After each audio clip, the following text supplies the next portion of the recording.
The internal organs like liver, heart and the lungs are protected by a bony socket that is called rib cage. A curved shaped bones are there. These curved shaped bones we call as ribs. And all these ribs at the front side, they are connected to a breastbone or sternum. What is that? Breastbone or sternum. And backside, curved bones, these are connected to the spinal cord or the backbone. The spinal cord is protected by a bone-like structures, vertebra are there. That is called backbone. So, backside curved bones are jointed to the backbone and frontal curved ribs are attached to this sternum. Understood, children? Sternum or breastbone. Understood, children? So, here and some are, they doesn't connected to this either backbone or the sternum. Why? They can float. So those bones we call as floating bones. What are those? The bones which doesn't connected to this either backbone or the sternum. Those bones are called floating bones. That doesn't connected to them. But the remaining curved bones are connected. Backside bones are connected to the backbone and the front bones are connected to the sternum, and it is just formed just like a cage-like structure. So that only we can call this is a rib cage. So the internal organs like lungs, heart and liver, all these are protected by this rib cage. Understood, children? And these are the so where is the location of this all the organs? At the thoracic cavity or chest cavity. What is this? This is the thoracic cavity or chest cavity. So here these are the chest wall muscles. What are those? Chest wall muscles. So the rib cage is covered by chest wall muscles and the rib cage is made up of ribs and that is protected, covered by a protective layer skin. Understood, children? So here we already know that this is a trachea or windpipe. What is that? C-shaped curved rings. These are trachea or windpipe, and at the lower part of this trachea can divide into two channels. These are called bronchi, and at the right side, right lung, this bronchi can divide into three lobes. Those are called bronchioles, and at the end of the bronchioles you have to see the clusters of air sacs. These clusters of air sacs we call as alveoli. So in this alveoli only exchange of gases will take place. I will explain in further class, but now how the process is going on there? I will explain now. So the lungs is in elastic in nature. What is the nature of the lungs? They are elastic in nature, and if we compare these two lungs, the right lung is slightly bigger than the left lung. Do you know what is the reason for that? It will give you space for heart. Here the heart is located slightly at the left side of the chest cavity or thoracic cavity. So due to the presence of this heart, the left lung is slightly smaller than this right lung. Understood, children? And these air sacs, they know what we call as alveoli. These alveoli, numerous alveoli is present in these lungs, and they can compress it together. So why they are arranging like that? That is to increase the moist surface. We already learned in first chapter. Why the stomach, small intestine, why the small intestine can fold itself in a large intestine. That is due to the increase of surface area. Here also, why this alveoli can compress itself. That is to increase the moist surface and have the capability to exhale the gases between the alveoli and the blood. Understood, children? This is about the lungs. Now, what is the process are going on here? These lungs are unable to expand or unable to reduce its size, but it is elastic in nature. But here, muscular flap-like structure is there. This is the flattened muscular-like structure. This is called as diaphragm. What is that? Diaphragm. This diaphragm only can regulate the flow of exchange of gases. So when it can participate, I'll explain one by one. So the air can enter into the, how it can enter? When the diaphragm can contract in the sense it become flattened. When the diaphragm become flattened, then what happened? The chest cavity, the area of the chest cavity can increase and internal pressure can reduce. Why? If the more place is there in the chamber, if we consider, just you have to imagine this diaphragm, you can imagine just like a floor. This diaphragm you have to imagine just like a floor, and the dome-like structure is there now. That is chest cavity only now. So this can be, you have to consider, you have to imagine just like a room. What is that? A room. And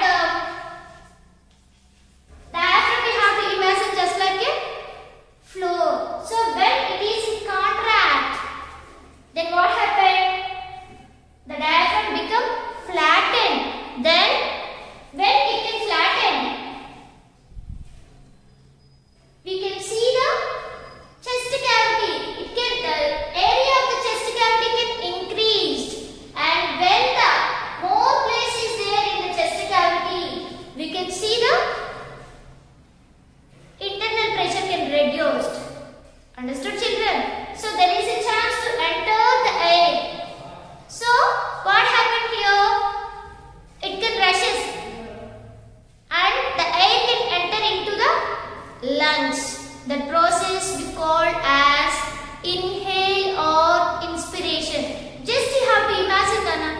Just you have to breathe. Put your hand on your chest cavity and breathe. How can you feel?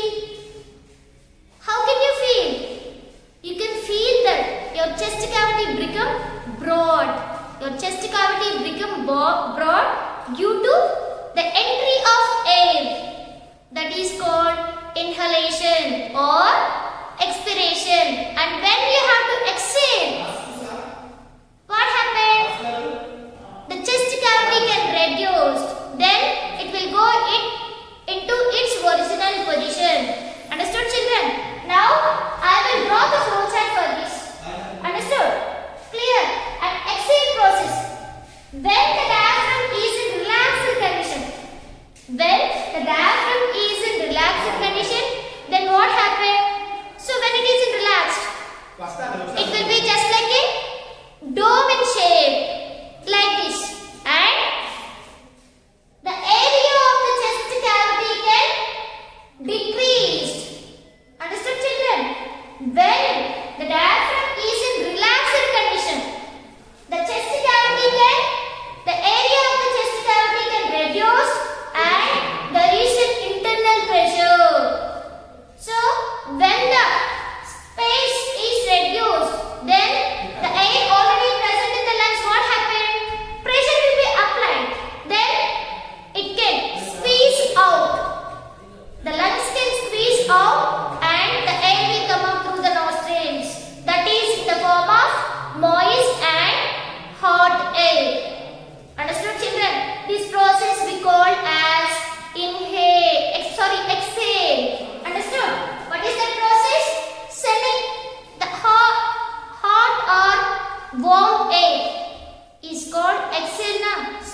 when the diaphragm can relax, then the diaphragm become dome in shape and the area of the chest cavity can reduce and there is a internal pressure in the lungs and the lungs can squeezing in a sense just pushing the air from the lungs and sent through the body. That is called breathe out or exhale process. Understood, children? Just I will draw the flowchart for this, just for your understanding.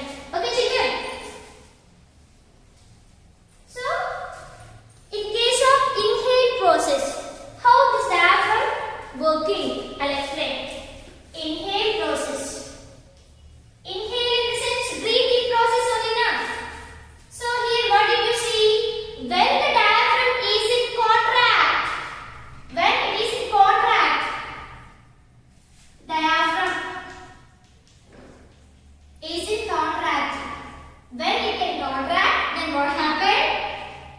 It becomes flattened. What is the shape of the diaphragm? Become flattened, stiff. This is contract situation.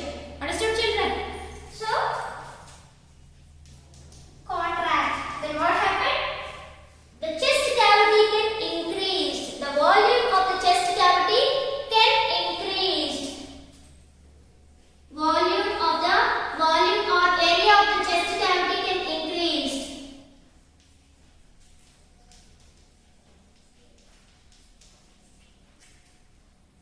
Increased.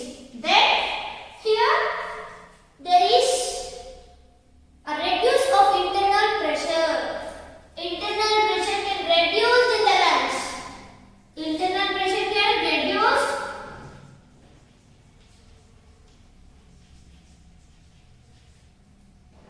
Reduce in lungs. Why? The area can increase now. So more space is there for air. So there is a chance the air can rushes into the lungs. Air can rush into the lungs.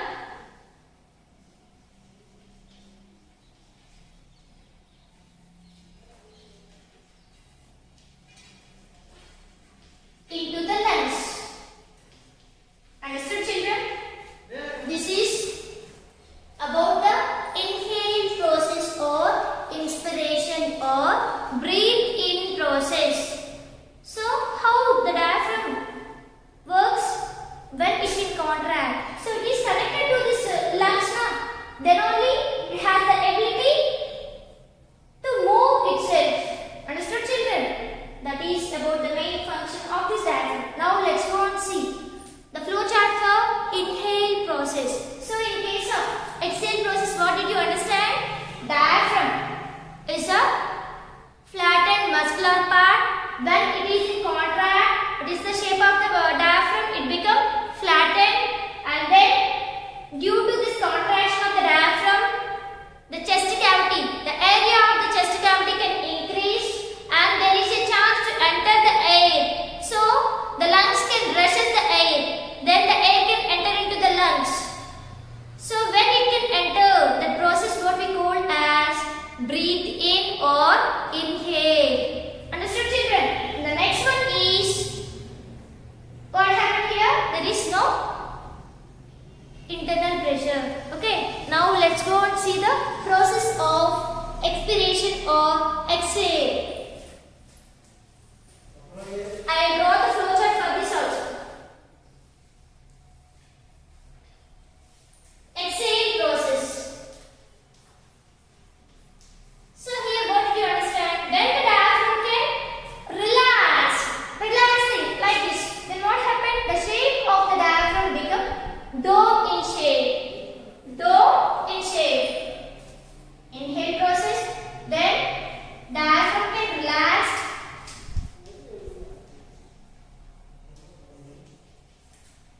When it is in relaxation, then what happens?